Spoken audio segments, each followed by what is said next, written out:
भारतीय राज्यघटनेचे शिल्पकार भारतरत्न डॉक्टर बाबासाहेब आंबेडकर यांना मानवंदना अर्पित करतो। आजच्या या सभेमध्ये मंचावर उपस्थित असलेले जिल्ह्याचे पालकमंत्री उदय सामंतजी, आमचे सहकारी सार्वजनिक बांधकाम मंत्री रवींद्र चव्हाणजी, प्रवीण दरेकरजी, ज्यांना निवडून देण्याकरता आपण सगळे एकत्रित झालो असे राष्ट्रवादी काँग्रेसचे प्रदेशाध्यक्ष आणि लोकप्रिय खासदार आमचे मित्र सुनील तटकरेजी या ठिकाणी उपस्थित, लोकप्रिय पेणचे आमदार रविशेष पाटीलजी, भरतशेठ गलवालेजी, प्रशांत ठाकूरजी, महेंद्र दळवीजी, महेश पाटीलजी, महेंद्र थोरवेजी, आमचे मित्र धैर्यशील पाटीलजी, अनिकेत तटकरेजी, सतीश धारपजी, विक्रांत पाटीलजी, बाळासाहेब पाटील, निलमताई पाटील, प्रीतमताई पाटील, उमाताई गुंडे, वैकुंठ पाटील, राजा केळी, प्रसाद भोईर, केदार साठे, नरेंद्र गायकवाड, जितेंद्र पाटील, मंचावरील सर्व मान्यवर आणि या ठिकाणी उपस्थित असलेल्या माझ्या सर्व माता भगिनी आणि बंधूंनो, खरं म्हणजे पेणमध्ये आल्यानंतर खऱ्या अर्थानं गणरायाला नमन केल्याशिवाय आपण भाषणाची सुरुवात करू शकत नाही।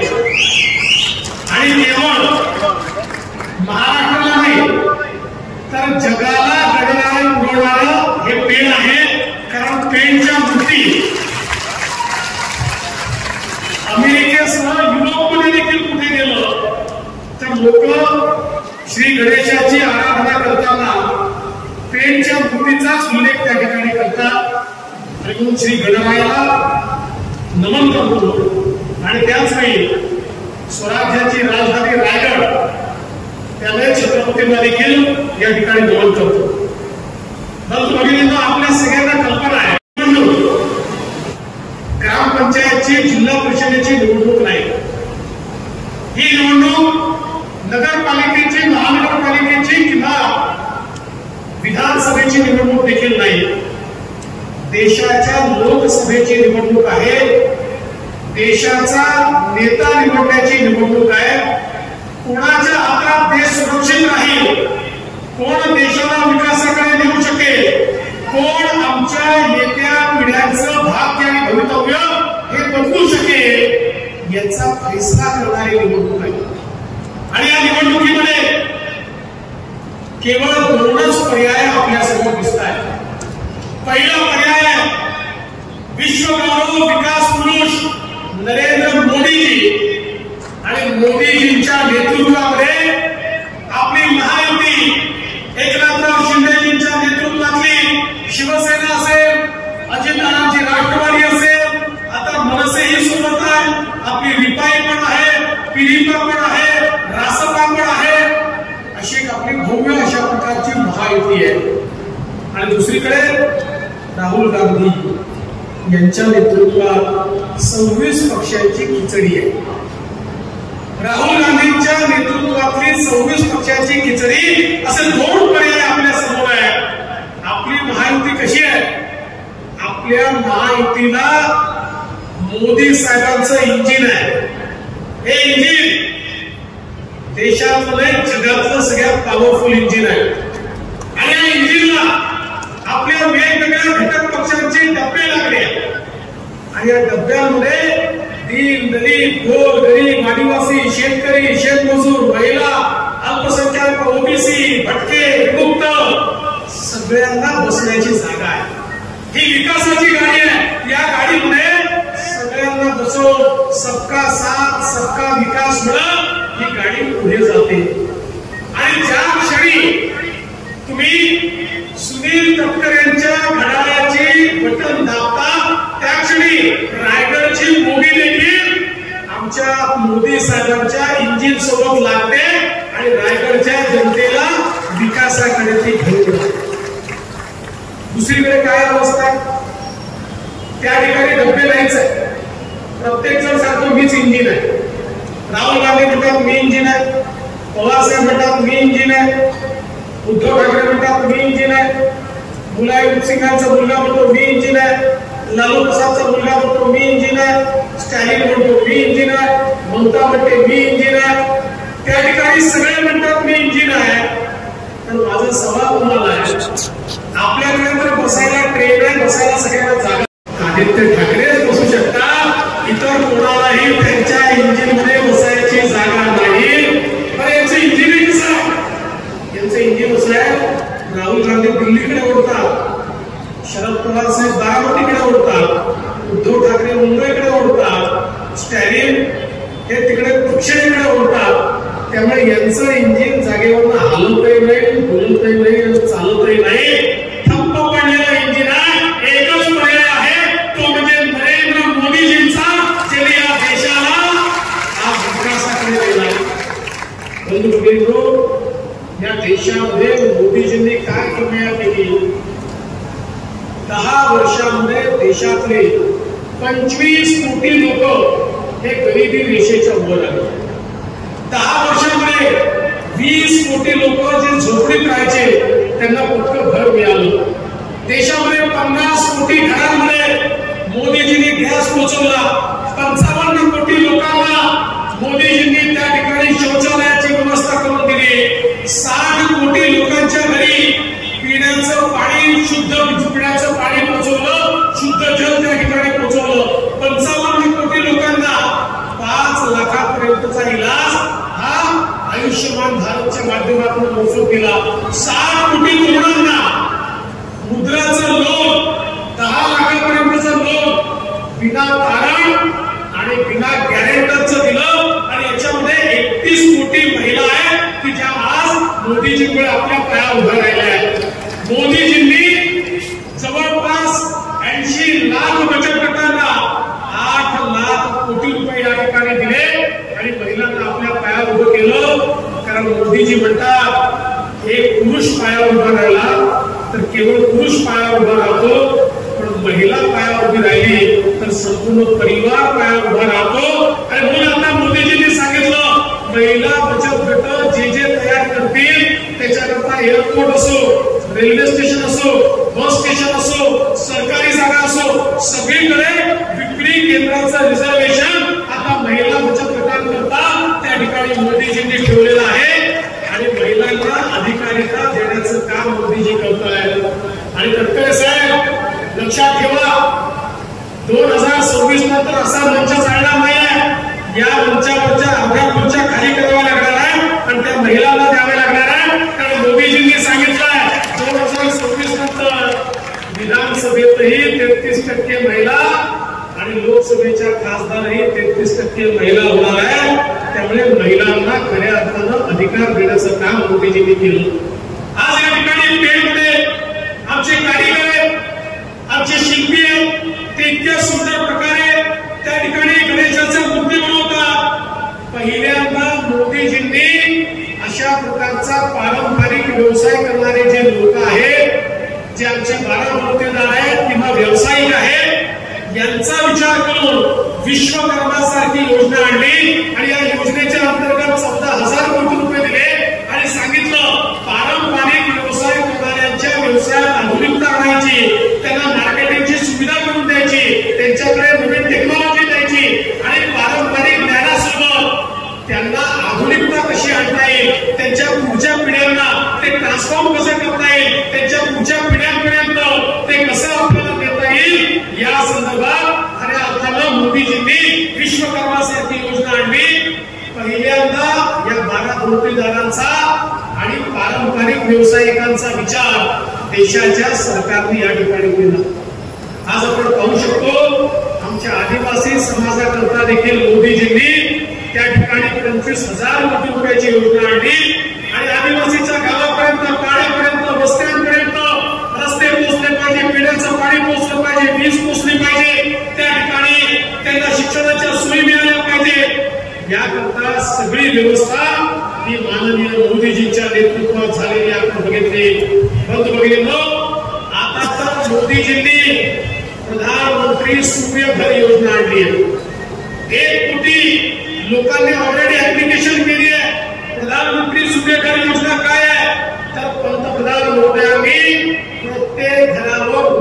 सोलर लावून त्या घरांना इलेक्ट्रिसिटी देण्याचा निर्णय घोषित केलाय. त्याला केंद्र सरकार पैसे देते आणि ज्यांच्या घरी सोलर लागेल त्यांना 300 युनिट वीज मोफत देण्याचा निर्णय हा माननीय मोदीजींनी या ठिकाणी घेतलाय. पुढच्या काळामध्ये ज्यावेळी ही योजना विस्तारित होईल गरीब आणि मध्यमवर्गीयांना विजेच्या बिलाची चिंता करावी लागणार नाही अशा प्रकारची योजना आज मोदीजींनी आणली. आमच्या शेतकऱ्यांकरता आपल्याला कल्पना आहे माननीय मोदीजींनी किसान सन्मान निधी सुरू केला. आपण ठरवलं कल्पना आहे मागच्या काळामध्ये या पेयला या ठिकाणी पाणी देण्याचा निर्णय आपण केला होता. परंतु मध्यंतरीच्या काळात उद्धव ठाकरेजींच्या सरकारने त्याच्यावर स्थगिती दिली होती. आपलं सरकार आल्यानंतर आपण ती दूर केली आणि आपण निश्चितपणे या ठिकाणच्या योजना तर पूर्ण करणारच आहोत. पण यासोबत सातत्याने बाळगंगा धरणाच्या संदर्भात या ठिकाणी आंदोलन चालतात. त्या सगळ्या आंदोलकांना मी सांगू इच्छितो काळजी करू नका. सगळे प्रश्न आम्ही या ठिकाणी सोडवतो आहोत आणि पूर्णपणे सगळ्यांचे प्रश्न सोडवून हे धरण त्या ठिकाणी योग्य प्रकारे करण्यात येईल आणि त्यातून या भागाचा पिण्याच्या पाण्याचा आणि सिंचनाचा प्रश्न जो आहे तो सोडवण्याचं काम देखील आपण निश्चितपणे करणार आहोत. खरं म्हणजे इतक्या मोठ्या प्रमाणात ही सगळी कामं या ठिकाणी होत आहेत. मोदीजींनी आपल्या देशाला काय दिलं असेल तर 2013 साली इंटरनॅशनल मॉनिटरी फंडाने घोषणा केली की पुढच्या एका वर्षामध्ये जगामध्ये 5 देश दिवाळखोर होतील. 5 देश आणि त्या 5 देशामध्ये त्यांनी भारताचं नाव सांगितलं. 2014-15 भारत दिवाळखोरीत निघणार अशा प्रकारची घोषणा ही इंटरनॅशनल मॉनिटरी फंडाने केली होती.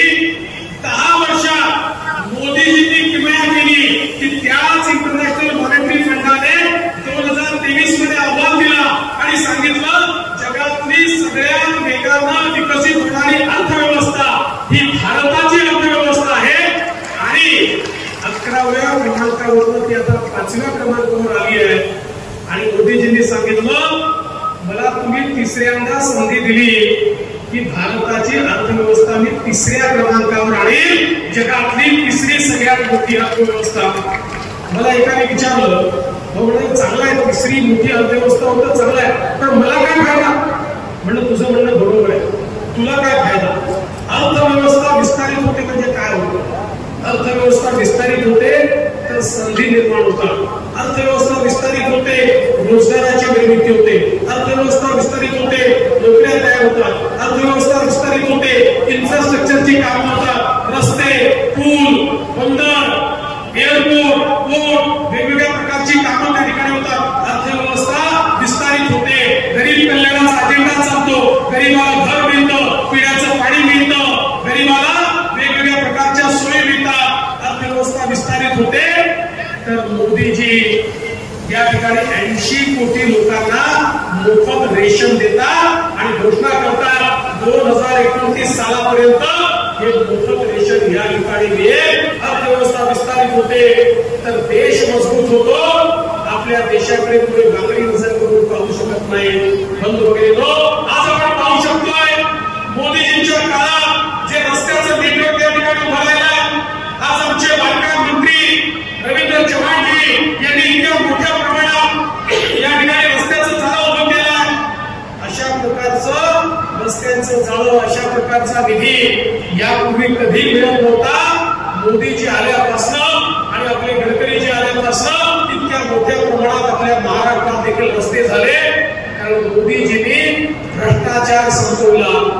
जनतेचा पैसा जनतेपर्यंत पोहोचवला आणि खऱ्या अर्थानं सामान्य माणसाच्या जीवनामध्ये परिवर्तन करण्याचं काम हे मोदीजींनी केलं आहे. आणि मोदीजी काय म्हणाले. मोदीजी म्हणाले पिछले 10 साल तो ट्रेलर था असली पिक्चर अभी बाकी है.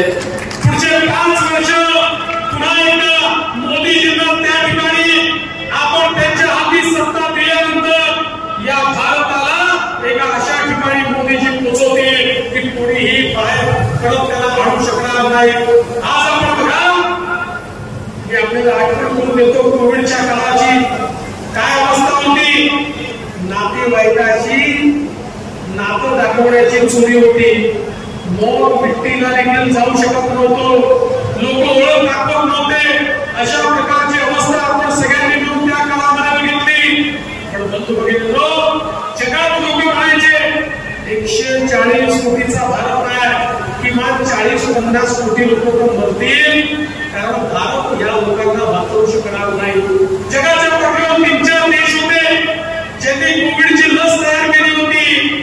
आपल्याला त्या देशांसमोर जाऊन भीक मागायची वेळ होती, आम्हाला लस द्या, आम्हाला लस द्या, आमचे लोक मरताय. पण बघितलं, त्यांनी आपल्याला सांगितलं असतं लस देतो, पण थांबा आधी आमच्या लोकांना टोचतो, मग तुम्हाला लस देतो. भारताची कोणती करण्याचा प्रयत्न झाला होता, पण त्यांना माहिती नव्हतं या देशामध्ये एक असे पंतप्रधान आहे की ज्यांना आपल्या लोकांना वाचवायचं कसं माहिती आहे. मोदीजींनी आपल्या शास्त्रज्ञांना त्या ठिकाणी विनंती केली, त्यांना रिसोर्सेस दिले आणि आपल्याच देशामध्ये कोविडची लस बनवून घेतली. 140 कोटी लोकांना 2 लसी या मोदीजींनी त्या ठिकाणी दिल्या. आपल्यापैकी प्रत्येकाला लस मिळाली म्हणून आपण जिवंत आहोत, म्हणून या ठिकाणी बसलो.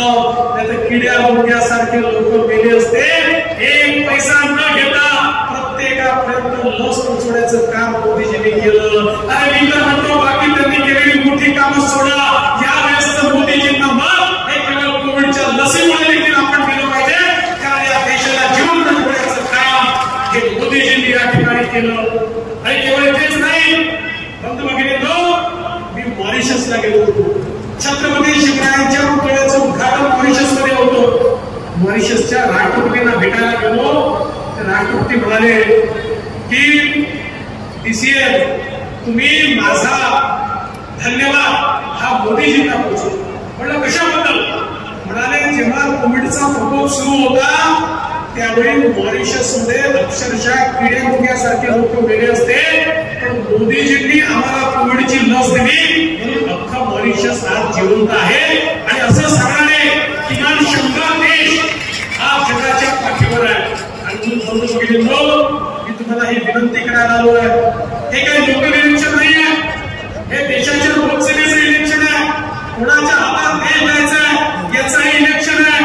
आणि या ठिकाणी तर रायगड मतदारसंघामध्ये गीते साहेब आमच्या समोर उभे आहेत. आता गीते साहेब आमच्यावर टीका करतात. जेव्हा आमची मतं घेऊन निवडून येत होते तेव्हा त्यांना उकुल्या व्हायच्या, आणि आता आमच्यावर टीका करतायत. पण गीते साहेब लक्षात ठेवा, या ठिकाणी खरी शिवसेना आमच्या सोबत आहे, कारण हिंद हृदय सम्राट शिवसेना प्रमुख बाळासाहेब ठाकरे यांच्या विचारावर चालणारे आमचे एकनाथराव शिंदेजी हे आता आमच्या सोबत आहे. त्याच्यामुळे ज्यांनी बाळासाहेबांचा विचार सोडला त्यांच्या सोबत जनता कधीही जाणार नाही. आणि या ठिकाणी पेडमध्ये तर खऱ्या अर्थानं रविशेठ पाटीलही आहे आणि धैर्यशील पाटीलही आहे. काय म्हणतात इथे काही मुलंच नाहीये, अख्खा पेड तटकरे साहेब तुमच्या पाठीशी आहे. आणि आता या दोघांची दुसरी पाऊल मी देखील अचंबित आहे. रविशेठ पाटील मला म्हणतात काही झालं तरी धैर्यशील पाटलांच्याकडे तुम्ही लक्ष ठेवलं पाहिजे. धैर्यशील पाटील म्हणतात रविशेठ पाटलांना डावलू नका. हे तो फेविकॉल का जोड गया. पण मी आज तुम्हाला हे देखील सांगतो धैर्यशील पाटील, तुम्ही चिंता करू नका. या ठिकाणी तुमच्या पाठीशी आम्ही घेतलाय. रविशेठ पाटील, धैर्यशील पाटील हे दोन्ही नेते या ठिकाणी तुमच्या सोबत असतील आणि हे दोन्ही नेते तुम्हाला योग्य ठिकाणी दिसतील, तुमची सेवा करताना दिसतील. हा माझा प्रण आहे, त्यामुळे काळजी करण्याचं कारण नाहीये. आणि हे दोघे एकत्रित आल्यानंतर तटकरे साहेब तुम्ही तर इतके हुशार आहात, तुम्हाला लोक कसे जोडायचे माहिती आहे. मी इतके वर्ष पाहतोय तटकरे साहेब म्हणजे असे आतून कुठून घुसतात आणि बरोबर सगळा जुगाड जाऊन फळ येतात. आणि आता तर सगळे आणि मंचावरचे सगळे आमदार हे तर जर बघितले तर मला वाटतं तटकरे साहेबांना चिंता करण्याची आवश्यकता नाही आहे. मी तुम्हाला एवढीच विनंती करण्याकरता आलोय. आता हे लोक जाहीरनामे घोषित करतात. काल शरद पवार साहेबांनी परवा जाहीरनामा घोषित केला. आता 542 लोकांमध्ये जे 10 लोक उभे करतात त्यांचा जाहीरनामा. काल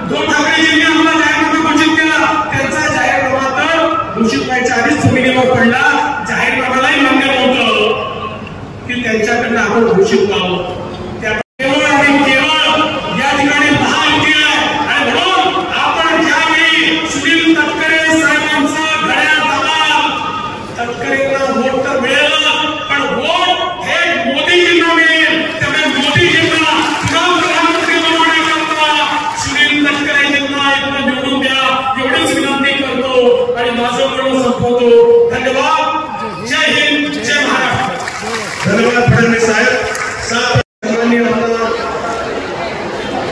प्रवीण दरेकरजी, सन्माननीय महेंद्र शेठ दळवी, उपस्थित सर्व मान्यवरांचे, आमदार अभिषेक पाटील, धैर्यशील दादा, या सर्व मान्यवरांचं या ठिकाणी अनिकेत भाई तटकरे आणि महायुतीच्या